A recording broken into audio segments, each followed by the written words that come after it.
¿Alguna vez has pensado en alguien con un coeficiente intelectual supuestamente de 300? Que podía leer el New York Times cuando tenía apenas 18 meses de edad. Entró a Harvard a los 11 años. Y se graduó a los 16. Pero antes de cumplir 30 años desapareció completamente entre la gente. Y se convirtió en operador de una Pascaline, una máquina de sumar, ganando solo $23 por semana. Lo más increíble es que décadas después de su muerte, la gente descubrió que en realidad nunca se quemó. En cambio, escribió un libro que cambió la visión del universo en la oscuridad. Además, tomó un patente en secreto y creó un nuevo idioma. Su historia no es un mito de genio. Es una versión real de una montaña rusa. Desde el pico brillante hasta ser destrozado por los medios. Luego, él mismo bajó el telón. El giro se convirtió en el ganador más silencioso pero más libre.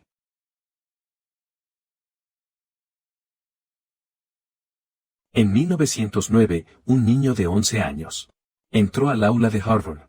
Todo el salón quedó en silencio absoluto. No vino como oyente, sino como estudiante. Todos los presentes estaban asombrados. Los medios enloquecieron. Los titulares eran cada vez más exagerados. El prodigio de los prodigios, el próximo Einstein. Pero nadie esperaba que 40 años después, este genio de alta inteligencia moriría silenciosamente. En un pequeño departamento en Brooklyn. Por una hemorragia cerebral. Pobre hasta el final. Y con un funeral al que asistieron muy pocos. ¿Qué pasó en medio de todo esto? Todo comenzó en 1898. Hablando del 1 de abril. Ese día es el Día de los Inocentes. William James Sidis nació ese día. Como si fuera una broma del destino. Su padre, Boris, era un inmigrante judío de Ucrania. En 1887, para escapar de la persecución política y la ola antisemita del Imperio ruso, llegó a Estados Unidos. En su juventud, fue alumno del famoso filósofo William James. Obtuvo la licenciatura en letras y el doctorado en psicología en la Universidad de Harvard. Se convirtió en un famoso psiquiatra y psicólogo de su época. Se especializó en la investigación de la psicología anormal. Publicó varios libros promoviendo el desarrollo del potencial humano a través de la educación científica. Su madre, Sarah Mandelbaum, se graduó en 1897 de la Facultad de Medicina de la Universidad de Boston. Obtuvo el título de doctora en medicina, siendo a finales del siglo XIX una de las pocas mujeres médicas en Estados Unidos. Ella domina hebreo, yidis y varios otros idiomas. Se puede ver que los padres de esta niña prodigio tienen altos niveles educativos y cognitivos. Incluso son considerados una élite entre las personas. Especialmente el padre. Él considera que el cerebro infantil es como una arcilla infinitamente moldeable. Y lo ha convertido en su creencia de vida. Prácticamente ha hecho de la educación experimental su religión. Cree en esto con un fervor casi enfermizo. El cerebro del niño debe ser desarrollado. Desde el primer día de nacimiento con el bombardeo científico más extremo, intenso e inhumano. Y su esposa también estuvo de acuerdo con la opinión de su esposo. Así que ambos estuvieron de acuerdo de inmediato. Convirtiendo a su propio hijo William en un sujeto de experimentación en vivo. Le privaron por completo de cualquier derecho a ser un niño normal. Imagínate una casa sin juguetes, sin juegos, sin llantos. Sin niños vecinos visitando. Desde la cuna, los padres activaron el modo infernal.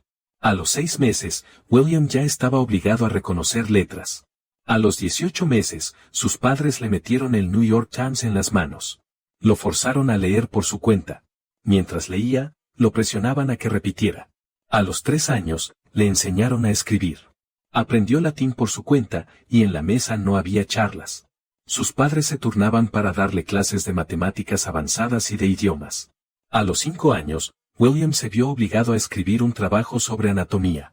Sus padres estaban tan orgullosos que lo mostraron a sus colegas.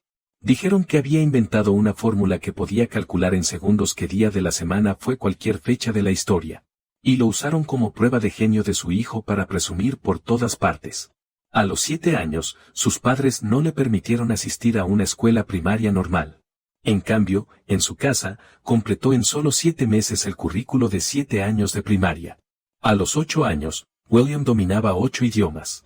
Y sus padres aún no estaban satisfechos.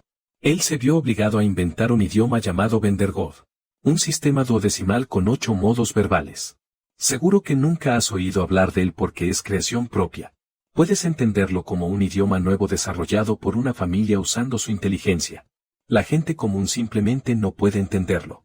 Durante todo el proceso, los padres eran como dos científicos locos. Registraban cada avance y lo publicaban en artículos, sin importarles si su hijo tenía infancia o si se iba a quebrar. Su grado de extremismo es simplemente desquiciado. Boris declara abiertamente que su hijo es el sujeto de experimentación. El horario en casa es como el de un cuartel. Se levantan a las 5 de la mañana para memorizar palabras. Durante el almuerzo, deben discutir filosofía. Antes de dormir, tienen que repasar lo aprendido ese día. No hay ninguna actividad física. No hay regalos en las festividades. No hay reuniones de amigos. Los padres incluso se niegan a dejar que William tenga contacto con juguetes o libros de cuentos de bajo nivel. Temen contaminar su mente pura. Tratan a su hijo como una herramienta para su propia fama. En 1907, William, con solo 9 años, fue rechazado por Harvard. Los padres se volvieron locos de rabia. Hicieron campaña ante la administración escolar. Los medios también lo explotaron en exceso. Un genio enterrado. Forzaron a que el experimento de educación en casa se convirtiera en un tema nacional. 2 años después, William, de 11 años, finalmente fue admitido de manera excepcional. Los padres estaban como si hubieran ganado una batalla. De inmediato pusieron a su hijo bajo los reflectores, dejando que los periodistas lo acorralaran para tomar fotos. Y a partir de ese momento, William sembró la semilla de su posterior retiro. Las acciones extremas de sus padres destruyeron por completo su infancia normal desde bebé. Aunque su desarrollo intelectual se disparó como un cohete, sus emociones y habilidades sociales quedaron muy atrás.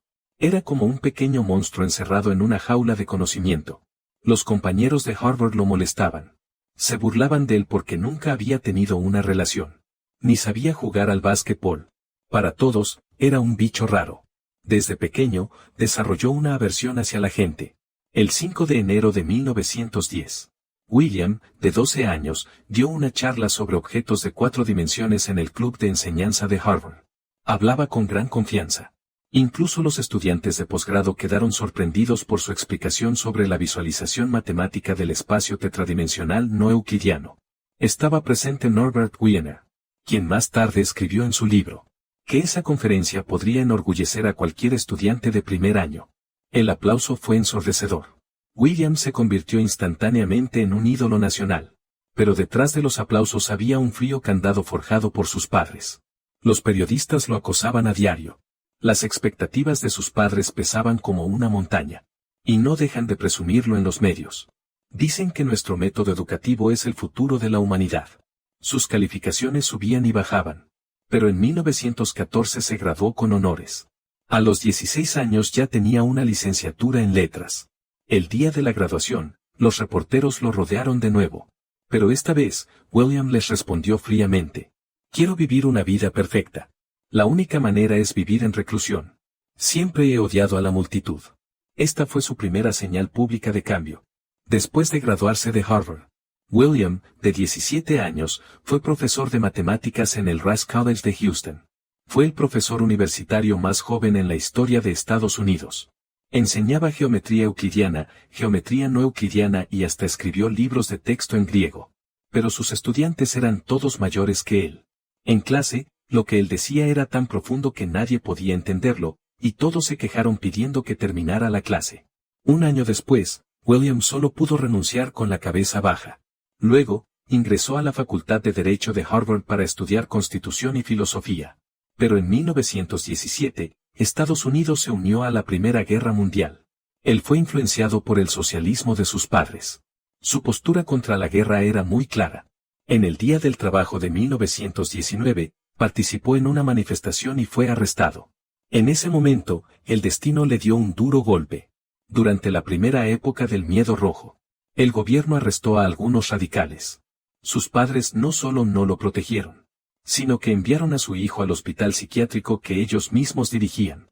Por todo un año, Boris personalmente diagnosticó a su hijo con problemas psicológicos, utilizando métodos extremos de psicoanálisis y aislamiento, para corregir sus ideas antibélicas. Estuvo bajo arresto domiciliario durante un año. Sus padres querían llevar el experimento hasta el final, pero eso fue la gota que derramó el vaso.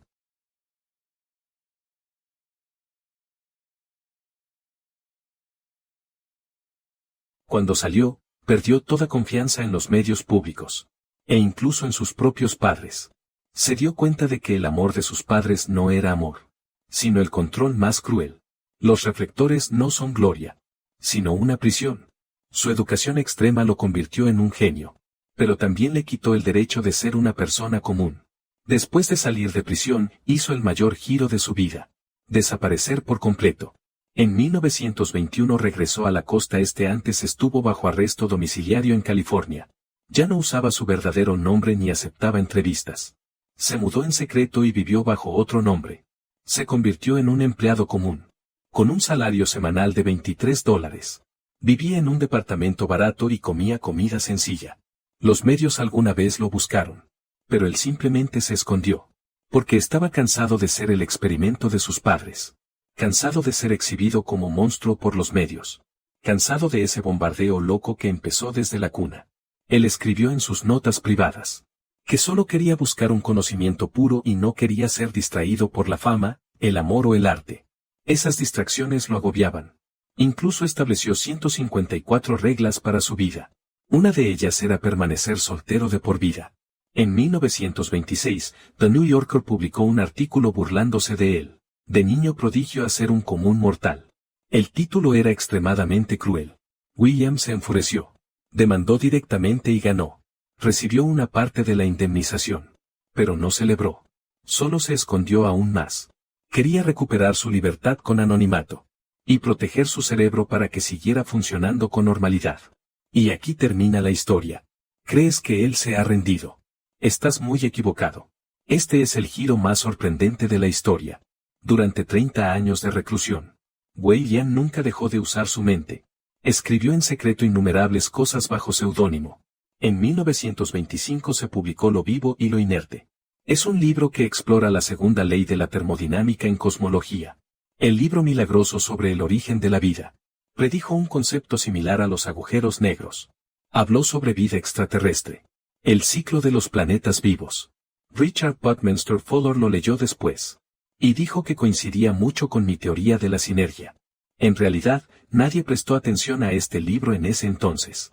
Hasta que fue redescubierto en 1979. Ahora se considera una obra maestra temprana de la cosmología. En 1926, escribió bajo el seudónimo de Frank D. Frankfurter. Notas de recolección de transferencias. Analizando la optimización de las rutas del metro de Nueva York. Y la demografía. Se convirtió en el pionero de la informática urbana. Alrededor de 1935, escribió nuevamente bajo el seudónimo de John W. Shattuck Tribune. Detalló la historia de los pueblos originarios del noreste. Enfatizó su contribución al federalismo estadounidense. En 2021, este manuscrito comenzó a circular en Internet. Los historiadores de las etnias exclamaron un tesoro enterrado. También obtuvo una patente estadounidense en 1930. Calendario perpetuo giratorio. En sus notas privadas, como matemáticas. Lógica. Las ideas de una sociedad utópica se acumulan como montañas. Además, domina más de 40 idiomas. Manuscritos de cientos de páginas. A simple vista, es un fracasado. Pero en secreto es más prolífico que algunos profesores. La razón por la que se convirtió en así, no es por un deterioro de su inteligencia, sino porque se da cuenta con claridad de que solo puede esconderse. Solo así puede ser realmente el mismo. La educación extrema y despiadada de los padres. El cerco de los medios. Las expectativas sociales. Todo eso lo empujó al extremo. Él eligió contraatacar. Protegiendo su mundo interior de la manera más silenciosa. Los medios siempre quieren pintarlo como un genio poco común. Niño prodigio trágico. Pero él nunca se quejó. Nunca se quejó. En sus cartas privadas. Agradeció esa educación temprana. Solo que luego vio el precio. Sus padres lo convirtieron en el sacrificio de sus ambiciones. Tenían que probar la leyenda de su CI de 300. En realidad, en esa época, las pruebas de IQ apenas comenzaban. Y no podían detectar su desarrollo asincrónico. Tenía una inteligencia sobresaliente. Pero sus emociones eran como las de cualquier persona. Él solo no quería ser un monstruo. Solo no quería ser exhibido. 17 de julio de 1944. A los 46 años. Falleció de un derrame cerebral en su pequeño apartamento en Brooklyn. Después, su funeral fue muy frío. Su hermana Elena ordenó sus manuscritos. Y poco a poco reveló la verdad. El libro de Emmy Wallace de 1986, El niño prodigio, lo presentó como una historia de advertencia. Robert Pirsig en lila. También simboliza la alienación del genio. Y el porqué de su vida. Se reduce a 4 palabras. Forzado a actuar. Forzado por ser un experimento para sus padres en la infancia. Destruido por los medios tras hacerse famoso. Y después de ser arrestado. Su propio padre lo envió a un hospital psiquiátrico para reformarlo. Él fue quien vio todo con claridad.